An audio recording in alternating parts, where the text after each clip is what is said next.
Okay, no days off here. We have turkeys coming tomorrow, so we had to get the greenhouse brooder ready. So we have fresh shavings, water, magic water actually. So we have garlic, apple cider vinegar, and honey. And we just have to make sure that everybody adapts to their environment. Again, turkeys are very sensitive. They're kind of a nervous bird.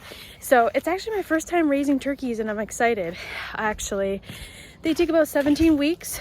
So our chickens are going to be harvested this Saturday. So it's basically the same setup as our Cornish cross chicken brooder. It's the same greenhouse. We made sure everything was sanitized, including the waters.